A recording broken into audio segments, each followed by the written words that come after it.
Good morning. I invite you to join me for this morning's invocation. O Lord our God, we pause in the midst of this busy day, the many activities of this week, and the countless responsibilities of this semester, just to pause. We pause for these few moments and we ask that you allow us to reflect upon the purpose and mission of VMI, the mission to produce educated and honorable leaders, men and women of character, integrity, and principle, men and women called to a life of service in both military and civilian sectors. Today we also pause and recognize and honor Secretary Baker, a man who has modeled a life of selfless service, patriotism, integrity, and personal courage. Today we ask that this example that has been set before us would instill within us an inner drive to become servant leaders, men and women devoted to the well-being of our nation and our state, known for our moral and ethical boldness, men and women who seek that which is true and noble, right and pure and admirable. And as a result of our time today, I pray that each of us will be encouraged and inspired to pursue excellence in all of our endeavors, to live a life of honor and integrity, but most importantly, I ask that you allow each of us to reach the potential that you have designed for each of our lives and to realize that true greatness is found in service to others. We pray this all in your holy name. Amen. Please be seated.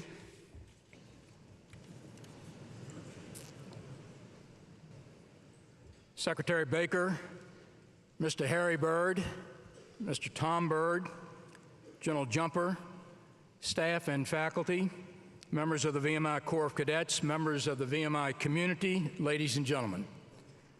I have the great honor and privilege this morning to welcome and to introduce the 8th recipient of the Harry F. Byrd Jr. Class of 1935 Public Service Award, former Secretary of State, the Honorable James A. Baker III.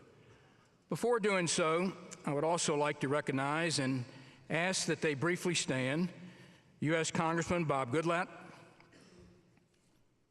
past VMI Board of Visitors Presidents, Mr. Joe Spivey, VMI Class of 57, Mr. Tom Slater, VMI Class of 66, and current BOV members, Mr. Bill Boland, VMI Class of 73, Lieutenant General Charles Dominy, United States Military Academy Class of 62, and Mr. Scott Marsh, VMI Class of 81.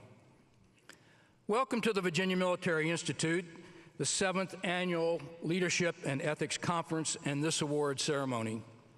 The themes of this year's conference, strategic leadership during times of global transition, past, present, and future, are playing before us even as we speak. Vast changes in the global economy, increasing competition between powerful nation states, violent actions of terrorist groups with global reach, the breakneck pace of technological innovation, and changing social mores are all contributing to a major transition in global affairs. The outcomes of this volatile transition are uncertain, certainly complex, and highly ambiguous at this point. What we do know is that effective strategic leadership will be required to guide our nation toward a safe and prosperous now and in the future path. That kind of strategic leadership and understanding of the dynamic environment, developing a vision to guide others, building consensus with key players here and abroad, and managing the many changes that will occur along the path. No one better understands how to apply strategic leadership in volatile, uncertain, complex, and ambiguous geostrategic environments than our distinguished guest today. The award that the Virginia Military Institute will bestow on Secretary Baker has been made possible by the generosity of the late United States Senator Harry Flood Byrd Jr., VMI Class of 1935.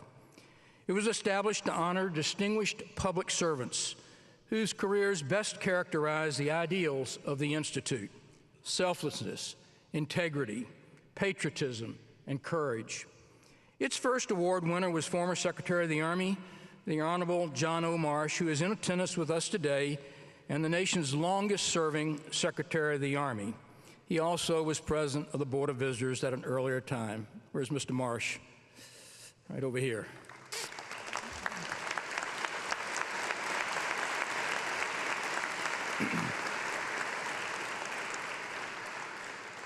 Secretary Baker has held senior government positions under 3 U.S. presidents. He served President George H.W. Bush as the nation's 61st Secretary of State from January 1989 through August 1992, a period when the United States confronted the unprecedented challenges and opportunities of the post-Cold War, the dissolution of the Soviet Union, and the First Gulf War. His record of service began in 1975 as Undersecretary of Commerce to President George Ford. He served as the 67th Secretary of the Treasury from 1985 to 1988 under President Ronald Reagan. He served twice as White House Chief of Staff from 1981 to 1985 under President Reagan, and from 1992 to 1993 under President George H.W. Bush. Long active in American presidential politics, he led presidential campaigns for President Ford, Reagan, and Bush over the course of 5 consecutive presidential elections. He is a senior partner of the law firm of Baker Botts, LLP. He is the honorary chairman of the James A. Baker III Institute for Public Policy at Rice University. Speaking of this institute, Secretary Baker has said, quote, "My vision for the institute is simple, to build a bridge between the world of ideas and the world of action," end quote. He also serves on the board of the Howard Hughes Medical Institute, and from 1997 to 2004, he served as a personal envoy of the United Nations Secretary General Kofi Annan in seeking a political solution to the conflict in Western Sahara. In 2003, he was appointed the Special Presidential Envoy for President George W. Bush on the issue of Iraqi debt incurred during the tenure of Saddam Hussein. In 2005, he was the co-chair with former President Jimmy Carter of the Commission on Federal Election Reform.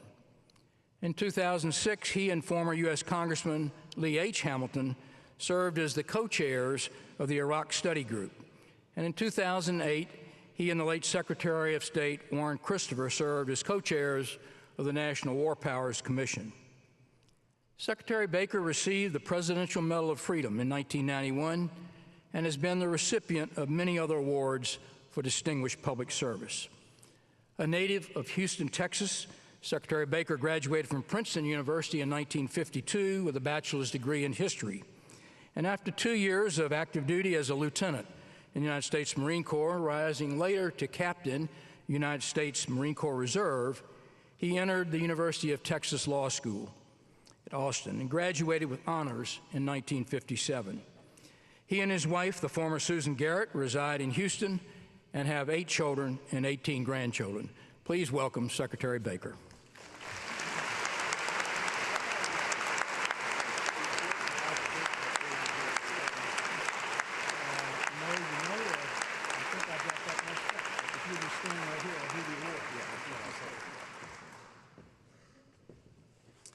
And now I'd like to ask General Jumper and the Byrd family to come forward for the presentation of the Byrd Award.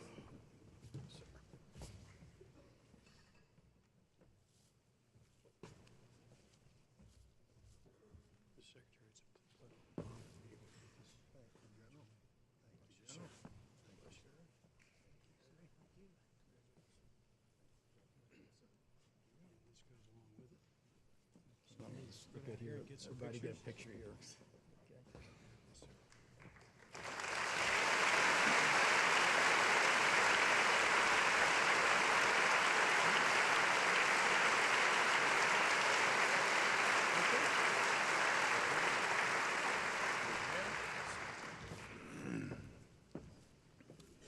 Secretary Baker. Thank you very much, General P. Thank you, ladies and gentlemen. Let me begin by telling you what an extraordinary pleasure it is for me to be here today and to accept this award named for my friend Harry Byrd. Harry and I usually saw eye to eye on the issues of the day, but I always respected his sharp intellect and his political skills, terrific political skills. And I really feel proud to be able to have called him my friend. So it's a pleasure for me to see Harry and Tom here today. and also a pleasure, a real pleasure for me to see my old colleague from the Gerald R. Ford White House days, Jack Marsh, whom you've honored before. Jack and I fought the battles of the last 2 years of the Jerry Ford administration, including the campaign against Jimmy Carter in 1976, where people don't realize it, but we only lost that election by 10,000 votes out of 81 million votes that were cast. In the Electoral College, if you turned around 10,000 votes in Iowa and Hawaii, Ford would have been elected president. Carter would never have been elected president. It was a challenging campaign. Ford started out 25 points behind, and the polls were absolutely even on Election Day. I'm delighted to receive this award. In a few moments, I'd like to say a word or two about leadership. And I got to tell you, folks, I think this is the perfect place for a discussion about leadership, because VMI has produced some of our nation's very finest leaders, like General George Marshall, General George Patton, and yes, Senator Harry Byrd. But first, I want to tell you a story about another fine leader that I know, or knew, still know actually, a guy named Al Gray, who was Commandant of the Marine Corps when I first became Secretary of State. Right after I was confirmed, I was sitting in my office on the 7th floor of the State Department, and my secretary comes in. She said, "There's a gentleman on the phone, says he's Commandant of the Marine Corps, wants to pay you a courtesy call. May I set it up?" And I said, "Of course you can set it up." And a couple hours later, in strides General Gray with 4 stars on both shoulders. It was all I could do not to stand up and salute. And he said to me, "Mr. Secretary, I have a gift I want to give you here. I want to congratulate you on being Secretary of State, and I want to have a gift that I would like to leave with you." And he left a stack of business cards with me that were printed on Marine Corps camouflage background. And in the center, it said James A. Baker III, and in big letters, Marine Warrior. And at the bottom it said, "and Secretary of State." So we had a good laugh about General Gray's suggestion that a Marine held more status than the Secretary of State. But the truth of the matter is that card implied the maxim of the old saying that there's no such thing as a former Marine. So today, more than 50 years after I last wore that Marine Corps uniform, I remain a Marine, and I will always be a Marine.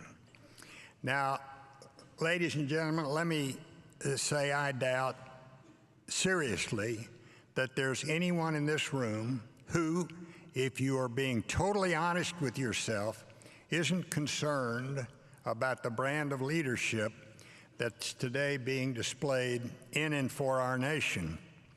One look at polling might convince you that we have a problem, if you had any doubts about that. In 3 months, the next President of the United States will be sworn into office with the highest unfavorable numbers in the history of polling.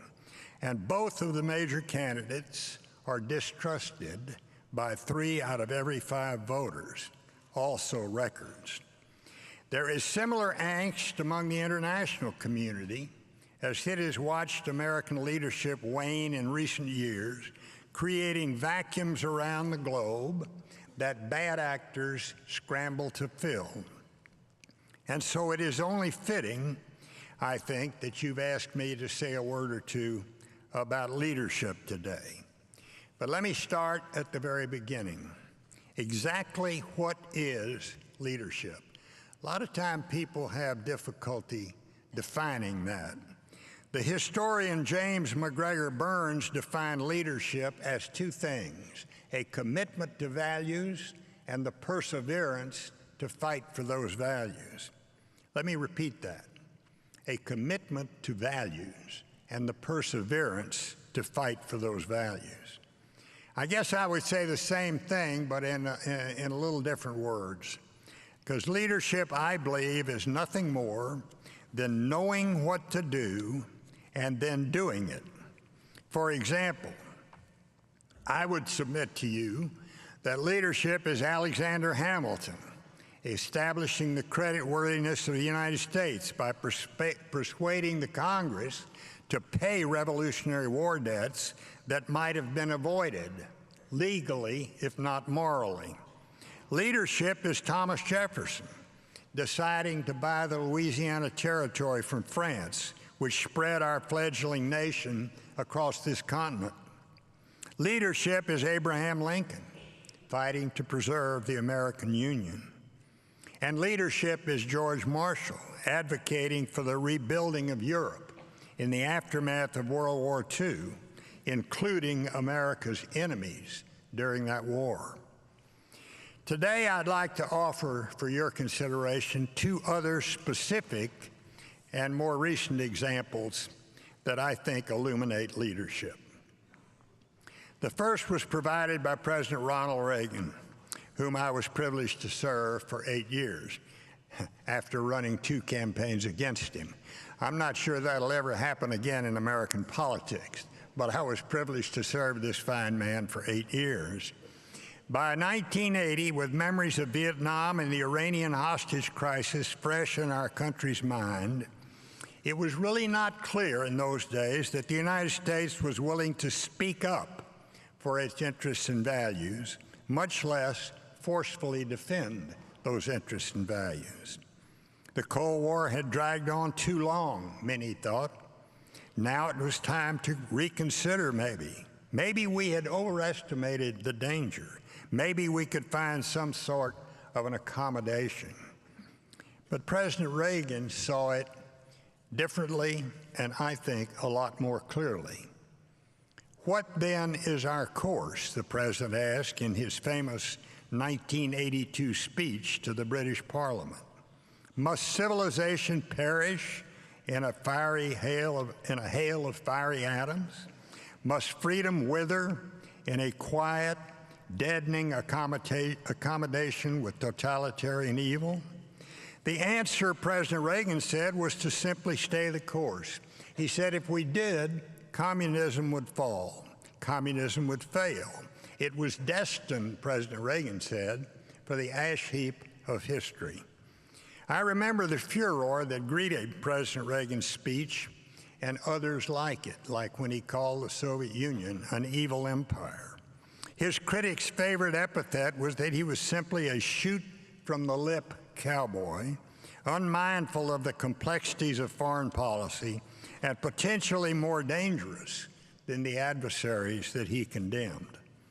In the language of international relations, it was feared that he had abandoned the principle of realism, that is, the view that our policies should serve our national interests, in favor of Wilsonianism, or idealism, the view that we should harness our policy to the aims of national values or morality. The truth of the matter was, Reagan was doing both. His rhetoric made the case for staying the course, but his strategy was straight out of the book of Realpolitik. One element of that was a large defense buildup. It was called peace through strength. Another was support for anti-communist resistance forces around the world. A third was diplomacy that emphasized plain talk over euphemisms and verifiable progress over vague compromise. And then, as the Soviet Union embraced glasnost and perestroika in the late 1980s, the final element of that strategy, to the dismay of Reagan's critics, was to support the Soviet reformers and to reduce tensions between the United States and the Soviet Union.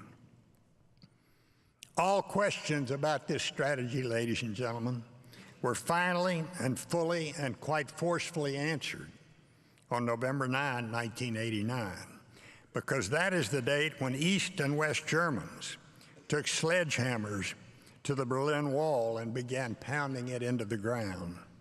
The Cold War was over. The West had won. Why? because Ronald Reagan knew what to do, and he did it. And that brings me to my second case study, the first President Bush, whom I was privileged to serve as Secretary of State. Even though the West was triumphant after the Iron Curtain had fallen, the Bush administration's strategy was to reject triumphalism. Figuratively speaking, he refused to dance on the remains of the Berlin Wall. He simply would not humiliate a former foe. He simply would not humiliate Moscow, because he knew that while the Soviet bear was mortally wounded, it remained strong, and it remained armed with enough nuclear weapons to spark the nuclear holocaust that the world had feared since the end of World War II. Instead, under President Bush's leadership, we reached out and we built strong diplomatic relations with the leaders of the Soviet Union.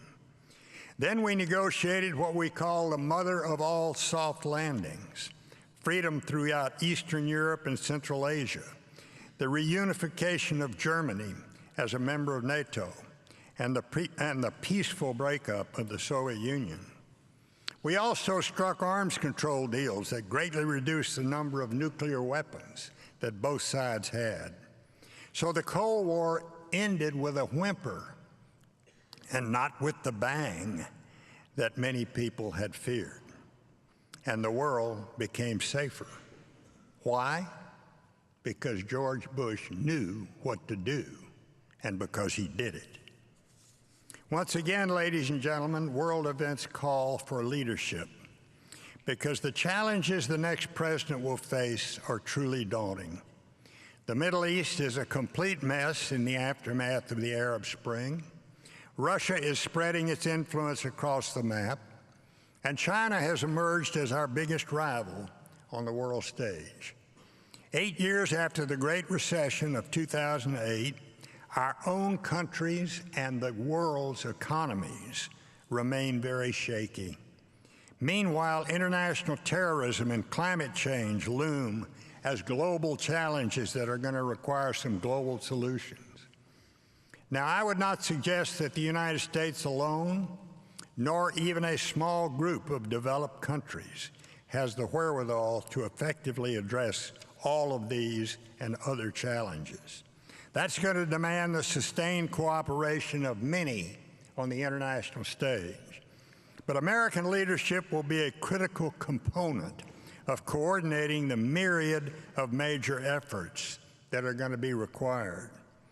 Quite simply, my friends, the United States cannot lead from behind, and it should not be asked to. Leading from behind, after all, is an oxymoron.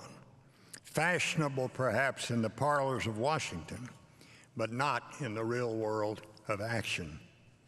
Although America's track record has had its weak moments, we have, when you think about it, my friends, historically been a positive force for stability and for freedom around the globe. We don't want to mess around in anybody else's sandbox, and we are not in it for territory.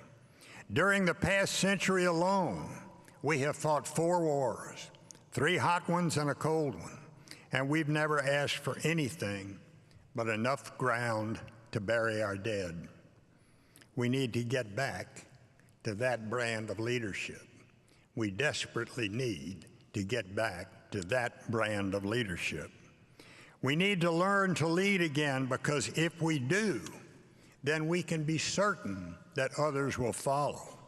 And if we don't, you can be equally certain that unsavory actors less intent on global stability will be more than willing to take our place on the world stage, not unlike the situation today with Russia in Syria.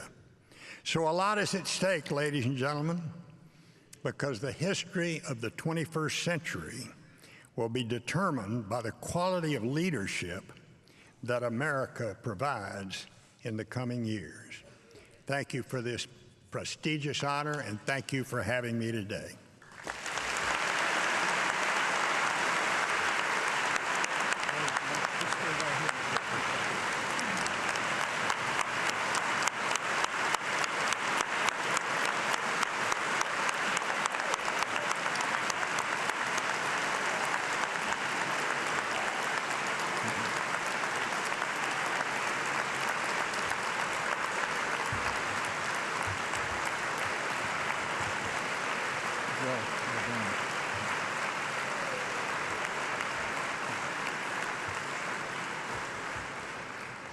Secretary Baker will now take a few questions before we conclude the event today. Secretary Baker. Who's gonna? I won't be able to see who's. Yeah.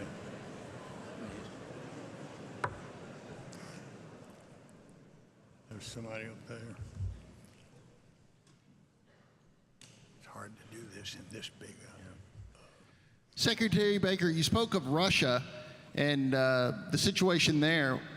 How do you see the United States going forward with Syria and Russia? What do we do with Russia going forward? In well, Syria. you know, we were very hopeful. We were very hopeful when the Cold War ended, the wall collapsed, and the Soviet Union actually imploded and became 13 independent countries rather than one empire. And for 15 years after that, we worked very closely with the leaders of the Russian Federation. At that time, Yeltsin and Putin. And they worked closely with us for about 15 years. And then I suppose that things began to change domestically, internally in Russia. You know, a lot of political leaders around the world come to power by pointing the finger at outside threats to the country. And it was easy for him to point the finger at NATO and to point the finger at the United States of America. And I think that that's what's happening now. I've worked with him. This is a man that really only understands strength and resolve and determination. And as I said before, he's not going to accept leading from behind. We need to lead from in front. So when we get buzzed by Russian aircraft, when they buzz our patrols in the Baltic Sea and so forth, I think we need to respond quite vigorously and quite effectively. I remember that the Turks shot down a Russian fighter jet not long ago that went into Turkish territory. And while they griped a lot about it, that was about all that happened. But I think we need to be more forceful and more determined in our approach to Russia. I think the leader has decided he wants to recreate the near abroad and make Russia once again into a competing superpower with the United States. We need to reassure our allies, particularly in the Baltic states and in Eastern Europe, those most especially who are members of NATO, because we are obligated by treaty to come to their defense if Russia should attack them. So I think we need to be a bit more forceful.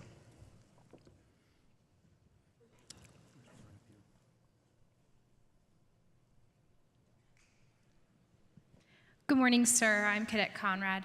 And my question is, throughout your career, how have you been able to leverage your personal and professional relationships with other world leaders to promote common interests? Yeah. People talk to me, ask me that question a lot.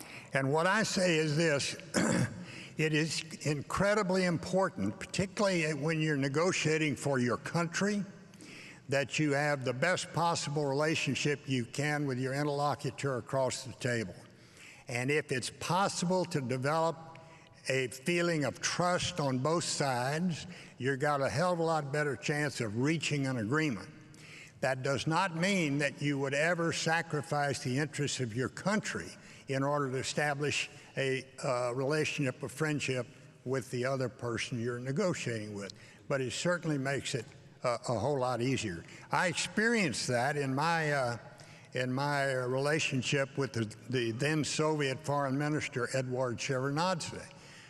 We began to find that we could trust each other, trust what we said, that we didn't leak on each other. We didn't say one thing at the table and something else later on. If you can establish that personal kind of relationship, it'll help you a lot in getting things done diplomatically and from a political standpoint.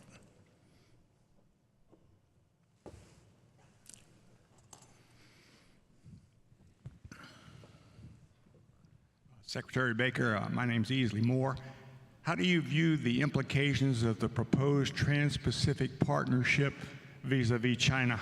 Yeah. I'm a big supporter of the TPP, the Trans-Pacific Partnership. I have a policy institute at Rice University, as you might have noted from the introduction.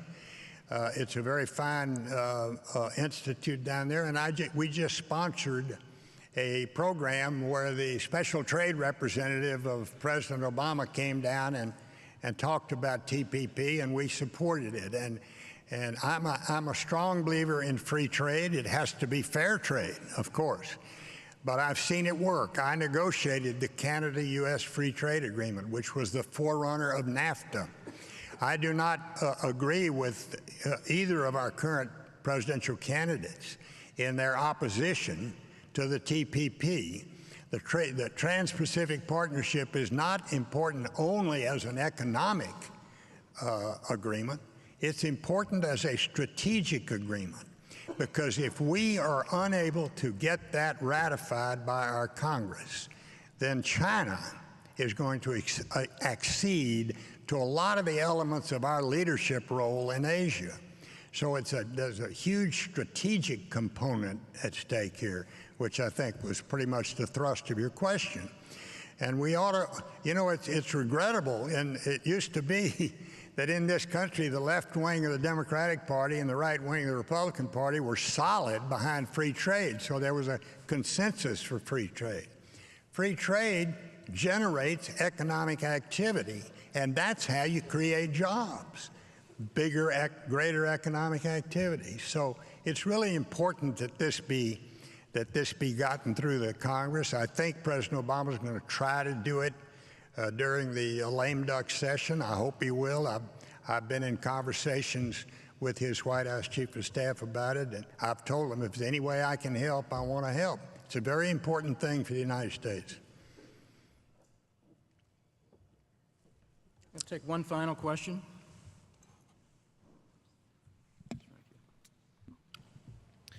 Hello, sir. I had a question, again, regarding China. Recently, the president of the Philippines, Rodrigo Duterte, has been moving closer to China diplomatically. How do you, since the Philippines is a historic ally of the United States in the South China Sea area, how do you think we should respond to that? Well, I saw that too. I also saw some of the things he said about some of our leaders in the United States, and I don't agree with any of that either. The best way for me to answer we've had a long and close relationship with the Philippines. We have a security agreement with the Philippines. The best way for me to answer your question about what the current leader of the Philippines did in China when he said, I'm walking away for a little bit from the relationship with the United States, is to recount an incident that happened to me when I was Secretary of State. I got a call from Corazon Aquino, who was then the president of the Philippines, and she said, our people want you and your forces out of Subic Bay and out of Clark Field. It's become a terrible political problem for us. And I talked to President Bush, and we said, look, we don't want to be anywhere we're not wanted. You want us out, we're leaving. So we left Subic Bay and we left Clark Field. It wasn't 8 months later that China marched into an island in the Spratly Islands, I think it was, claimed by the Philippines, and put the Chinese flag down. And we got a call from the president of the Philippines saying, hey, China's put this flag down on our territory. We have this security agreement with you. What are you going to do about it? We said, well, we're not going to do anything about it because we don't have the assets to do anything about it because you've asked us to leave. So I hope that the president of the Philippines will rethink this strategy and this policy, because at the end of the day, I think that he's going to find that they're going to rely a lot on U.S. leadership and U.S. friendship, which has been there for many years between the United States and the Philippines. Thank you all for having me this morning.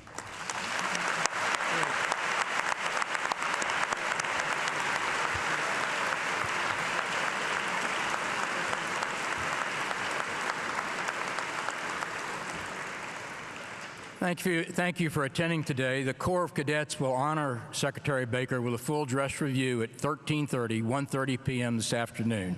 Thank you very much.